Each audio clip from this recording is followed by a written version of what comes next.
Friends, welcome to RM English classes. RM English classes में आप सभी का स्वागत है।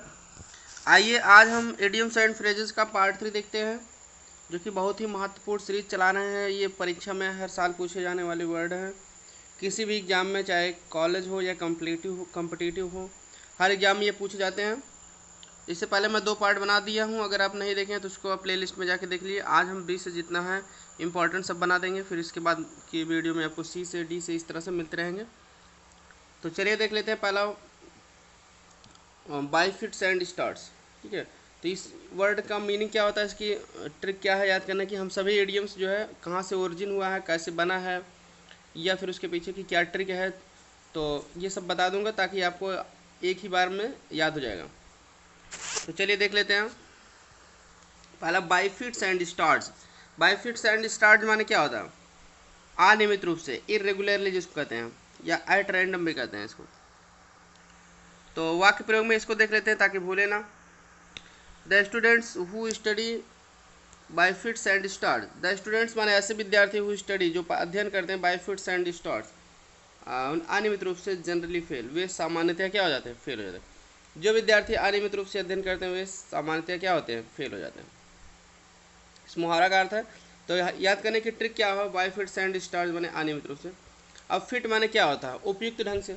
अगर आप उपयुक्त ढंग से पढ़ रहे हैं, फिर बीच में पढ़ाई को ब्रेक कर दिए एंड स्टार्ट, और उसके बाद फिर शुरू किए, तो कहने का मतलब आप अनियमित रूप से पढ़ रहे हैं। आज पढ़े, कल नहीं पढ़े, फिर 2 दिन पढ़े, फिर ब्रेक कर दिए, मतलब पंचुअलिटी नहीं दिखाए, फिर उसके बाद अपनी पढ़ाई को फिर शुरू करते हैं। तो इस तरह से आप क्या अनियमित रूप से पढ़ रहे हैं।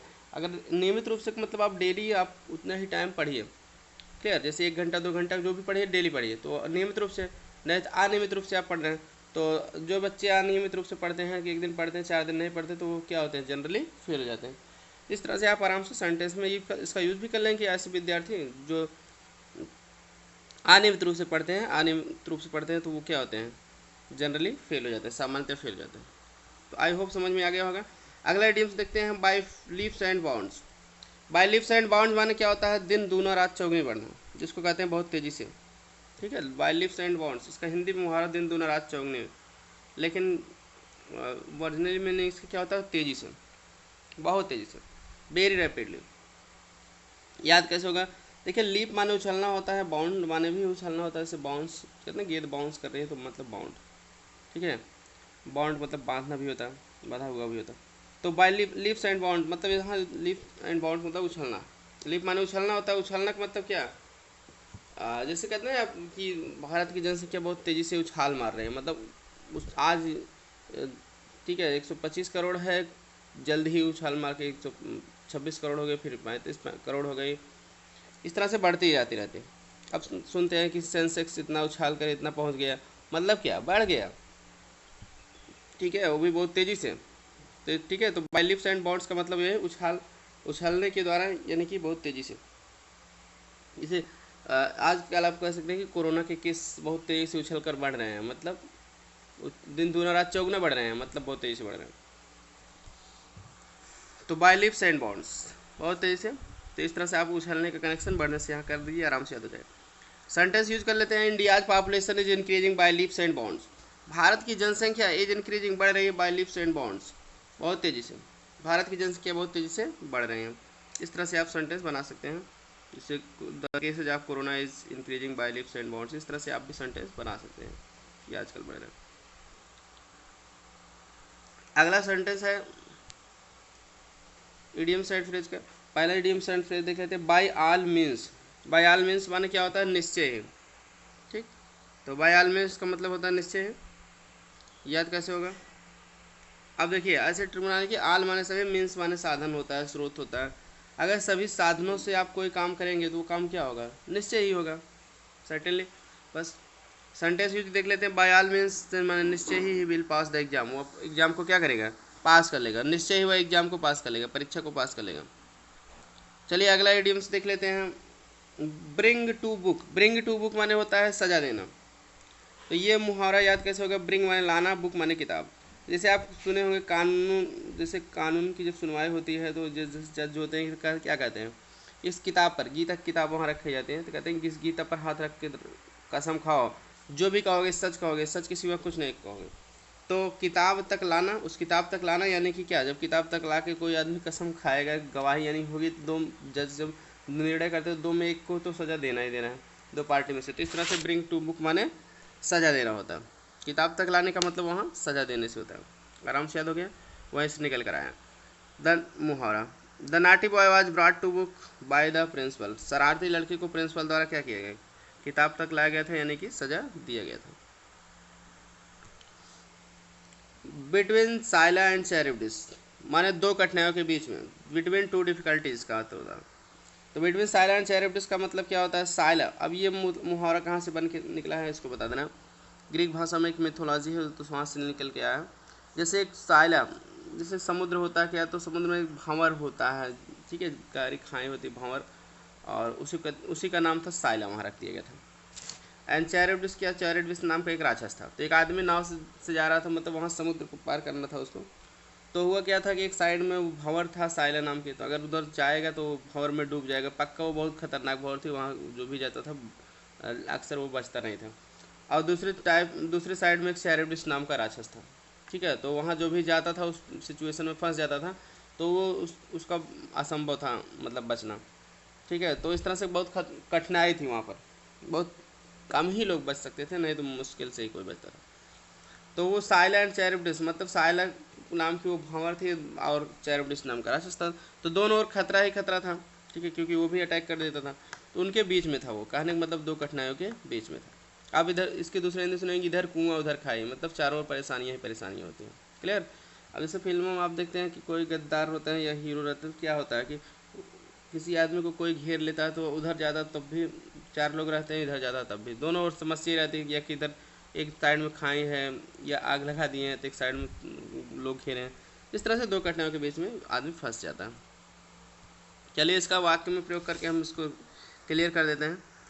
देखिए यह वाक्य ऐसा प्रयोग करिए ताकि लगे पढ़ने से कि हाँ वही अर्थ निकल रहा है दो कठिनाइयों के बीच में। और ठीक है, आप एक सेंटेंस से भी क्लियर कर सकते हैं, और एक सेंटेंस से नहीं क्लियर पड़ता और भी सेंटेंस समझाने के लिए आप यूज़ कर सकते हैं। वो वर्ड कुल मिला के यूज़ करना है आपको। देखिए बता रहे हैं sentence, if he does not take risk, यदि वह रिस्क माने जोखिम, यदि वह जोखिम नहीं लेता है, he will be called recovered, तो उसे कायर कहा जाएगा। इफ़ ही डज मतलब करना, करना मतलब जोखिम लेने का काम कर लेता है। His life will be in danger, तो उसका जीवन खतरे में हो जाएगा। He is between Scylla and Charybdis, वह दो कठिनाइयों के बीच में। तो इस तरह से इतने सेंटेंस लिख के आप इसको क्लियर कर दिए, नहीं तो आप सिंपली कह सकते थे he is between Scylla and Charybdis, वह दो कठिनाइयों के बीच में। ऐसे भी सेंटेंस बना सकते हैं, लेकिन इसके प्रीवियस सब सेंटेंस को लिखने से पॉइंट एकदम क्लियर हो जाता है। तो इस तरह से आपको क्लियर कर देना चाहिए। ब्लैक हेड माने क्या होता है, मूर्ख, ठीक है। अब याद कैसे होगा, ब्लैक माने क्या होता है, रुकना अवरुद्ध होना। जैसे आप सुनेंगे नली ब्लॉक हो गई, रूट ब्लॉक हो गया, इस तरह मतलब अवरुद्ध होना, रुकना। हेड माने क्या होता है, दिमाग या सिर। तो अगर दिमाग जिसका का ब्लॉक हो गया है तो कहने का मतलब क्या है, मूर्ख ही है ना, तो क्योंकि दिमाग उसका चल नहीं रहा है। तो याद कैसे हो गया, ठीक है, आराम से हो गया कि सिर बंद होना यानी कि मूर्ख, जिसका दिमाग काम नहीं करेगा। He is black head, he is a black head, वह एक मूर्ख है। So I shall not work with him, इसलिए मैं उसके साथ काम नहीं करूँगा।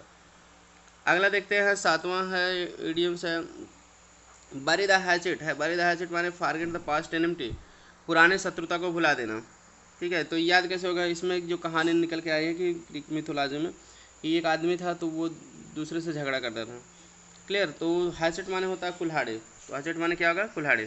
तो वो कुल्हाड़ी लेकर उसके ऊपर जो है अटैक करता था, मारने के लिए जो है झपट पड़ता था। तो एक बार दोनों में, गांव के एक मुखिया थे तो बहुत भले इंसान थे, तो उन्होंने समझाया, तो दोनों लोगों का विवाद खत्म हो गया।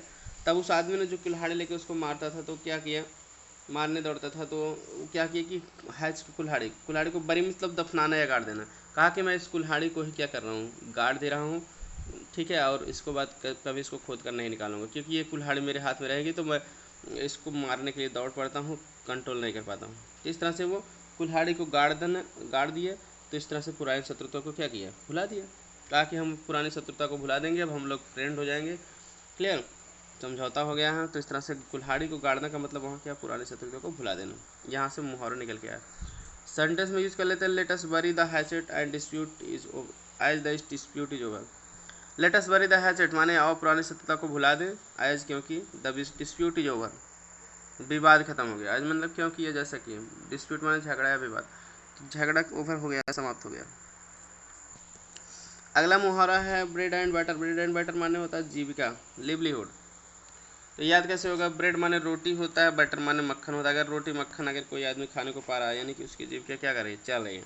इस तरह से आराम से याद कर सकते हैं। सेंटेंस यूज देख लेते हैं। ही earns his bread and butter by selling T. वह चाय बेचकर अपनी जीविका कमाता है। तो इस तरह से by selling T, by selling clothes, कुछ भी कोई भी चीज़ बेचकर वो अपनी जीविका कमा रहा है। ठीक है। अगला देखिए black and white. Black and white माने होता है लिखित रूप में, तो याद कैसे होगा, ब्लैक एंड वाइट। ब्लैक माने होता है काला, वाइट माने सफ़ेद। अब देखिए याद करने की ये पॉइंट है इसका कि आप किताब का पन्ना देखते हैं, क्या सफ़ेद रहता है, ब्लैंक रहता है, तो सफ़ेद रहता है।